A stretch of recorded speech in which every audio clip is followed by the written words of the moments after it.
అందరికీ నమస్కారం. నేను మీ చికాల దుర్గాప్రసాద్ని. ఈరోజు చూసాం మనం మహానాడులో చంద్రబాబు నాయుడు గారి దగ్గర నుంచి అక్కడున్న జబర్దస్త్ ఎవరైతే ఆర్టిస్టులు ఉన్నారో ఆడెవడో చిన్నపిల్లోడు, ఇంకా మీసాలు కూడా రాలేదు, ఆడు దర్శిత్ ఏదో ఉందాడి పేరు, అతను, వీళ్ళందరూ కూడా జగన్మోహన్ రెడ్డి గారి యొక్క వ్యక్తిత్వాన్ని విమర్శించడానికే మహానాడు పెట్టినట్టుగా జరుగుతూ ఉంది. అక్కడ దాదాపుగా 1156 సార్లు ఎంతో జగన్మోహన్ రెడ్డి గారి నామస్మరణం అనేది ఆ మహానాడులో పలకటం మనం చూసాం. నేను ఒకటే తెలియజేస్తామని వాళ్ళ రాష్ట్రంలో ఉన్నటువంటి వైఎస్ఆర్ కాంగ్రెస్ పార్టీ, లేకపోతే జనసేన, టీడీపీ, బీజేపీ, ఇంకా ఎవరైతే పార్టీలు ఉన్నాయో సిపిఎం, సిపిఐ పార్టీలు అందరూ కూడా ఒకసారి ఆలోచించండి. 2019 ఎలక్షన్లో జగన్మోహన్ రెడ్డి గారు ముఖ్యమంత్రి కాకపోతే ఈ రాష్ట్రంలో కరోనా వచ్చింది 2 సార్లు, మనకు చూసాం మనం. ఆ కరోనా వచ్చినప్పుడు జగన్మోహన్ రెడ్డి గారు తప్ప ముఖ్యమంత్రి వేరే వాళ్ళు ఎవరినైనా ఉంటే రాష్ట్రం పరిస్థితి ఎలా ఉందో ఒకసారి ఆలోచించండి.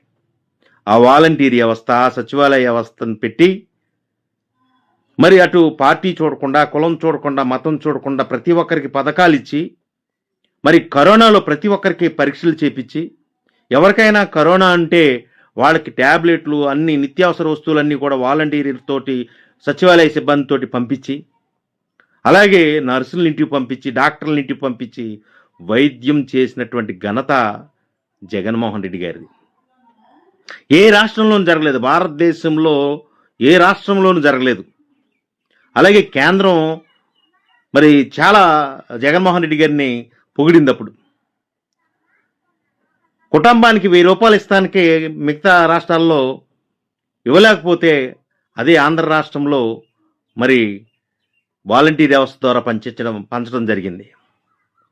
మరి హాస్పిటల్లో ఆక్సిజన్ కానించి, ట్యాబ్లెట్ల కానించి, మెడిసిన్ కానించి అన్నిటిని కూడా మరి అక్కడ ఉన్నటువంటి పేషెంట్లకి మంచి ఆహారం, పౌష్టికాహారం ఇవ్వటం మనం చూసాం జగన్మోహన్ రెడ్డి గారి యొక్క పరిపాలనలో.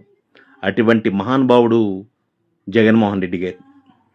అటువంటి వ్యక్తిని విమర్శించడానికే మీకు నోరు ఎలా వస్తుందని చెప్పేసి నేను అడుగుతా ఉన్నా.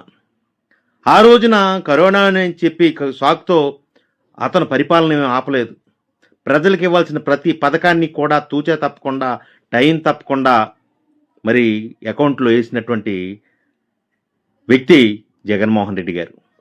ఏ నోరు పెట్టుకుని మీరు మాట్లాడుతున్నారు? మీరు ఈ రోజున పేద ప్రజల దగ్గరికి వెళ్తే తెలుస్తుంది జగన్మోహన్ రెడ్డి గారి విలువ అనేది, మీ విలువ అనేది. పంపించండి మీ యొక్క ఎమ్మెల్యేలని ప్రజల దగ్గరికి పంపించి, గడప గడప పంపించి, మా ప్రభుత్వం బాగుందా, లేకపోతే జగన్మోహన్ రెడ్డి గారి ప్రభుత్వం బాగుందా అని చెప్పేసి మీ ఎమ్మెల్యేలని, మీ ఎంపీలని, మీ మంత్రుల్ని పంపిస్తే పేద ప్రజలు చెప్తారండి ఎవరి ప్రభుత్వం బాగుందో, ఎవరి పరిపాలన బాగుందో. ఇవాళ చంద్రబాబు నాయుడు గారు పదే గొడ్డల పార్టీ అని చెప్పేసి అంటున్నారు కదా. ఆ జగన్మోహన్ రెడ్డి గారి యొక్క సంక్షేమ పథకాలని మరి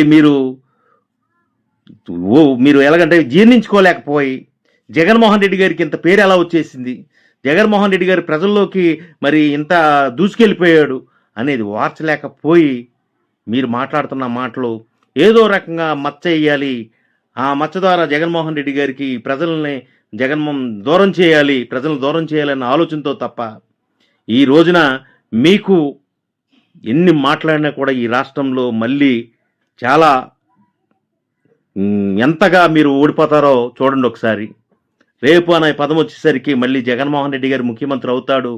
మళ్ళీ ఏదైతే మీరు తీసేసిన పథకాలు, ఆ పథకాలన్నీ కూడా పేదవాడి గడపకి మళ్ళీ అదే వ్యవస్థతో మళ్ళీ జగన్మోహన్ రెడ్డి గారు పంపిస్తాడని చెప్పేసి నేను తెలియజేస్తా ఉన్నా.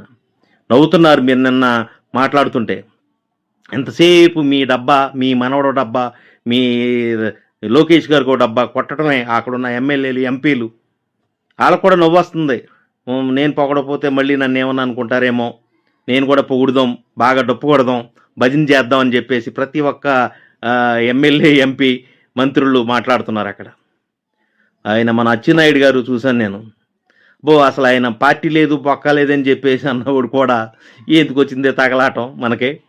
ఏదో 4 ముక్కలు పొగిడితే బాబు కొడుకులు ఇద్దరు కూడా నవ్వుకుంటారు అని చెప్పేసి పొగటం తప్ప అక్కడ మీరు చేసింది ఏమీ లేదని చెప్పేసి అక్కడ ఎమ్మెల్యేలు ఎంపీలు కూడా తెలిసి వాళ్ళకు కూడా ఆయన మంత్రులు ఎమ్మెల్యేలు కూడా మేము కూడా ఏం చేయలేదు ఈ గవర్నమెంట్లో ప్రజలకు ఉపయోగపడే పథకం ఏమి లేదని చెప్పేసి వాళ్ళకు కూడా తెలుసు, నవ్వుకుంటున్నారు. కానీ మీకు భజన చేస్తే చాలు, మీకు డప్పు కొడితే చాలు, ఈ గవర్నమెంట్లో మేము ఏ స్థాయికి వెళ్ళిపోతాం అన్నది వాళ్ళకి తెలుసు. మీకు డప్పు కొట్టినోడికే అక్కడ పదవులు ఉంటాయి, మీకు భజన చేస్తేనే అక్కడ మరి అక్కడ వాళ్ళకి కాలం గడుస్తుంది తప్ప అని వాళ్ళకి తెలుసు కాబట్టి మీకు డప్పు కొడుతున్నారు. అదే జగన్మోహన్ రెడ్డి గారికి రేపు మీరు అంటున్నారు కదా గొడ్డల పార్టీ అని చెప్పేసి, ఆ గొడ్డల పార్టీయే రేపు చూపిస్తుంది మీకు. జై జగన్.